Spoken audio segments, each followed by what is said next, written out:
रात के 2 बजे थे। चारों तरफ सन्नाटा पसरा था, लेकिन एक कमरे के अंदर दीवार घड़ी की टिक टिक के साथ कोई और भी जाग रहा था। वो था आरव, 28 साल का एक युवक जिसकी आंखें खुली थीं, लेकिन उनमें नींद नहीं थी। चेहरे पर थकान थी, लेकिन दिमाग एक युद्ध भूमि बना हुआ था।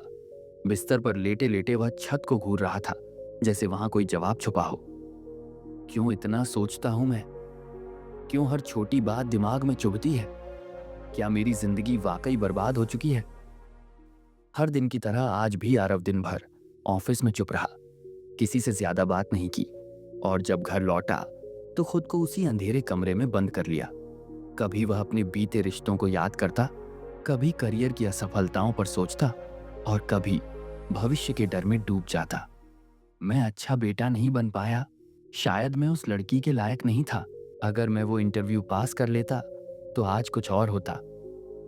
उसका दिमाग हर वक्त एक पुराने रेडियो की तरह चलता रहता, फटाफट सोचता, रिवाइंड करता, दोहराता, और फिर थक कर चुप हो जाता, लेकिन बस कुछ पलों के लिए। 1 साल पहले आरव एक सामान्य इंसान था, अपने दोस्तों में हंसने वाला, परिवार में सबका चहेता, और करियर में कुछ बड़ा करने का सपना देखने वाला। लेकिन फिर एक के बाद एक घटनाएं घटी। पहले उसकी गर्लफ्रेंड ने उसे छोड़ दिया, वजह यही कि वो हर छोटी बात पर शक करता, सोचता, पूछता और रोता। फिर उसके ऑफिस में प्रोजेक्ट फेल हुआ, क्योंकि वो हर काम में परफेक्शन ढूंढता, सोचता रहता और समय से पहले कुछ पूरा नहीं कर पाता। धीरे धीरे उसके अंदर कुछ टूटने लगा, और अब आज वह उस टूटे हुए इंसान की परछाई बन चुका था। एक रात जब वह बिल्कुल हताश था, उसने गूगल पर टाइप किया, कैसे ओवरथिंक करना बंद करें। पर उसे सिर्फ बुक्स के नाम, 5 टिप्स, 7 स्टेप्स और वीडियो मिले। लेकिन एक लिंक था, एक बौद्ध कथा जो एक वाक्य में सोचने की आदत को समाप्त करती है। उसने क्लिक किया, पेज खुला, एक पुरानी सी तस्वीर जिसमें गौतम बुद्ध कमल पर बैठे थे, और नीचे लिखा था, इस कहानी ने लाखों को मानसिक शांति दी है, एक बार जरूर पढ़ें। आरव को थोड़ी उम्मीद जगी, क्या वाकई कुछ ऐसा है जो मुझे समझ आ सकता है? उसने सोचा, चलो पढ़ते हैं, शायद यही आखिरी कोशिश है। कहानी हजारों साल पहले की थी। एक युवक जिसका नाम था सुबोध अपने गांव से सैकड़ों कोस दूर राजगृह के पास एक आश्रम में पहुंचा। वह अंदर से टूट चुका था। उसकी आंखों में नींद नहीं थी, माथे पर चिंता की लकीरें थीं, और दिल में एक ही सवाल, क्यों मेरा मन मुझे चैन नहीं लेने देता? वह बुद्ध के शिष्यों से मिला और कहा, क्या मैं बुद्ध से मिल सकता हूं? शिष्य बोले, तुम कौन हो? वह बोला, मैं एक विचारों में जलता इंसान हूं। अगर मुझे अब भी शांति न मिली तो शायद मैं खुद को खत्म कर दूंगा। यह सुनते ही बात बुद्ध तक पहुंचाई गई। बुद्ध ने कहा, लाओ उसे, वो शांति के बहुत करीब है। जब सुबोध बुद्ध के सामने पहुंचा तो वो एकदम मौन हो गया। बुद्ध ने उसकी आंखों में देखा और बिना कोई सवाल पूछे कहा, कभी सोचा है, तुम्हारा मन तुम्हारा सेवक था, लेकिन तुमने उसे मालिक बना दिया। सुबोध कुछ समझ नहीं पाया। वह बोला, मेरे अंदर हर वक्त विचार आते हैं, चिंता, डर, पछतावा, मैं चाहकर भी उन्हें रोक नहीं पाता। बुद्ध मुस्कुराए। उन्होंने धीरे से एक पात्र में जल डाला और कहा, इस पात्र को देखो, इसमें पानी है। अब अगर मैं इसे हिलाऊं तो क्या पानी साफ दिखेगा? सुबोध बोला, नहीं, पानी गंदला हो जाएगा। बुद्ध बोले, ठीक वैसे ही जब तुम्हारा मन लगातार हिलता है, सोचता है, तो क्लैरिटी खो जाती है। लेकिन अगर उसे स्थिर रहने दो, बस बैठो और उसे ऑब्जर्व करो, तो सब कुछ साफ दिखने लगेगा। और फिर बुद्ध ने वो एक वाक्य कहा जिसने कहानी का रुख ही बदल दिया। बुद्ध ने उस पात्र की ओर इशारा करते हुए कहा, मन को शांत नहीं करना पड़ता, उसे बस अकेला छोड़ देना होता है। सुबोध चौंक गया। मतलब? उसने धीरे से पूछा। बुद्ध बोले, तुम हर वक्त अपने विचारों से लड़ते हो, कभी उन्हें रोकते हो, कभी उन्हें भगाते हो, कभी पकड़ने की कोशिश करते हो। लेकिन मन कोई दुश्मन नहीं, वो एक नदी है, उसे बहने दो, लेकिन किनारे बैठकर देखो, डूबो मत। ये वाक्य सुनते ही सुबोध की आंखों में एक चमक सी आ गई। वो पहली बार समझा कि समस्या विचारों की अधिकता नहीं, विचारों के साथ अपनी पहचान जोड़ लेने में है। आरव इस कहानी को पढ़ते हुए जैसे खुद को ही देख रहा था। हर लाइन में उसे अपने सवालों के जवाब मिलने लगे। उसे लगने लगा जैसे बुद्ध आज भी बोल रहे हैं और हर शब्द सीधे उसके भीतर उतर रहा है। उस रात पहली बार उसने कुछ भी नहीं किया, ना मेडिटेशन, ना मोटिवेशनल वीडियो, ना सेल्फ हेल्प नोट्स। बस कमरे की लाइट बंद की, खिड़की खोली और चुपचाप बैठ गया। मन में विचार आ रहे थे, क्या होगा अगर मैं फेल हो गया? उसने मुझे क्यों छोड़ा? मैं इतना अकेला क्यों हूं? लेकिन इस बार उसने कुछ नहीं किया, ना उन्हें रोका, ना उनसे लड़ा, ना खुद को कोसा। बस देखा। आरव ने खुद को पहली बार सोचने वाले की जगह सोचों का दर्शक बना लिया। अगली सुबह सुबह का सूरज खिड़की से झांक रहा था। आरव की आंखें लाल थीं, पर चेहरा हल्का। उसने शायद पहली बार पूरी रात जागकर भी खुद को थका हुआ नहीं, बल्कि खाली और शांत महसूस किया। और वही दिन था जब उसके भीतर बदलाव की नींव रखी गई। बुद्ध की दूसरी सीख सुबोध बुद्ध से फिर मिलने आता है।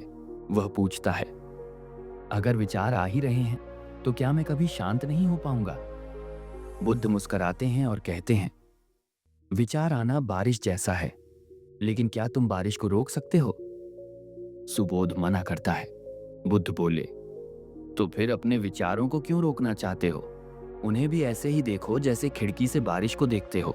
न भीगते हो, न डरते हो, बस महसूस करते हो। अब आरव हर दिन सिर्फ 10 मिनट चुप बैठने लगा।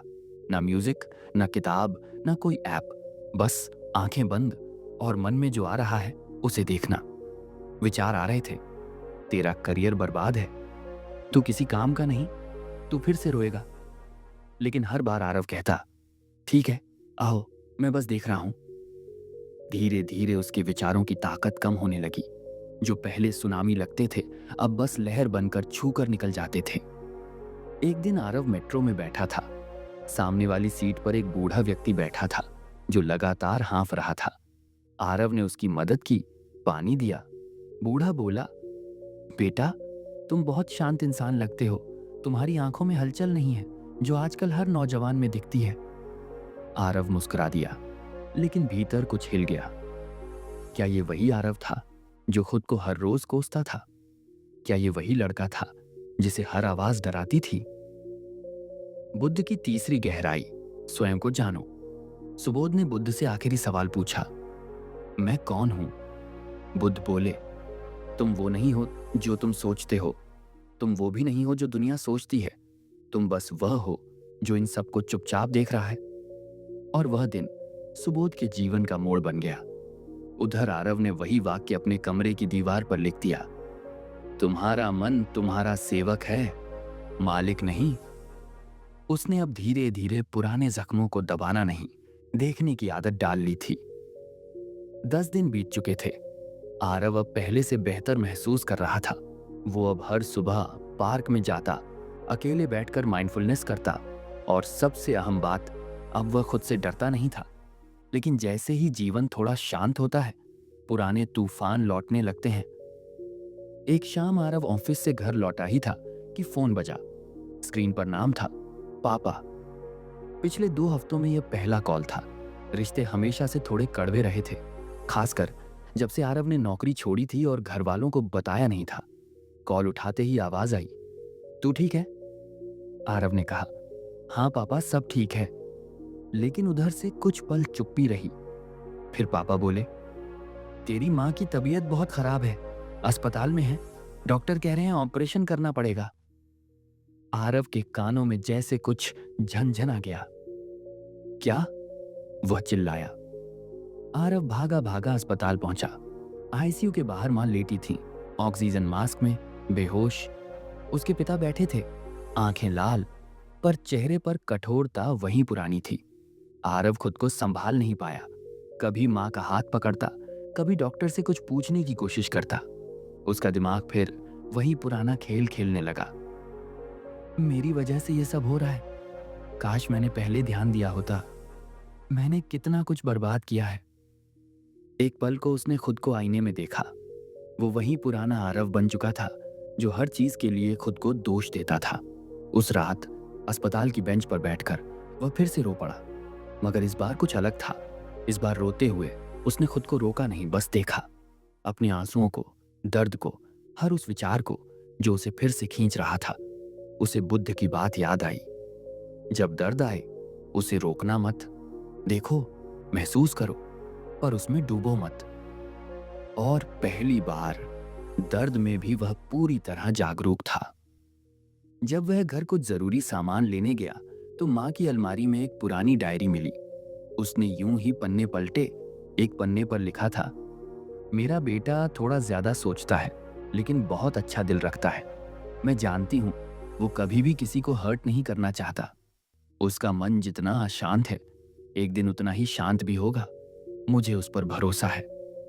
आरव की आंखें भर आईं। जिस खुद से वो नफरत करता था उसी को उसकी माँ सबसे ज्यादा प्यार करती थी। आरव ने उनका पूरा ख्याल रखा। धीरे धीरे वह खुद को एक स्टेबल और प्रेजेंट ह्यूमन बीइंग में बदलता जा रहा था। अब वो माइंडफुलनेस केवल एक अभ्यास नहीं, उसकी जीवन शैली बन चुकी थी। एक दिन पार्क में बैठा था जब एक छोटा बच्चा रोते हुए दौड़ा और उसके पास बैठ गया। आरव ने धीरे से पूछा, क्या हुआ? बच्चा बोला, मैंने खिलौना खो दिया, वो मेरा सबसे अच्छा दोस्त था। आरव ने मुस्कुराकर कहा, कुछ चीजें खोती हैं ताकि हम खुद को पा सकें। वो बच्चा तो चुप हो गया, लेकिन खुद आरव ने उस वाक्य में अपना जीवन देख लिया। 3 महीने बीत गए। आरव अब हर सुबह पार्क में आता, कुछ लोगों को माइंडफुलनेस सिखाता और फिर अपने काम पर जाता। वो अब किसी बड़ी कंपनी में नहीं था, बल्कि एक छोटे एनजीओ में वॉलंटियर करता था, जहां वो मानसिक स्वास्थ्य पर काम कर रहा था। वो डिप्रेशन से बाहर आ गया था। नहीं, वो डिप्रेशन से लड़ना छोड़ चुका था। अब वो उसे समझता था, जैसे कोई जंगली जानवर हो जिसे मारना नहीं पालना होता है। माइंडफुलनेस डिप्रेशन का इलाज नहीं है, लेकिन ये तुम्हें डिप्रेशन के अंधेरों में एक दिया दे देती है। और यही दिया आरव को मिला था। बुद्ध की उस एक बात से, मन को शांत नहीं करना, बस उसे अकेला छोड़ देना है, क्योंकि कभी कभी जिंदगी तुम्हें तोड़ती नहीं, बस तुम्हें खुद से मिला रही होती है।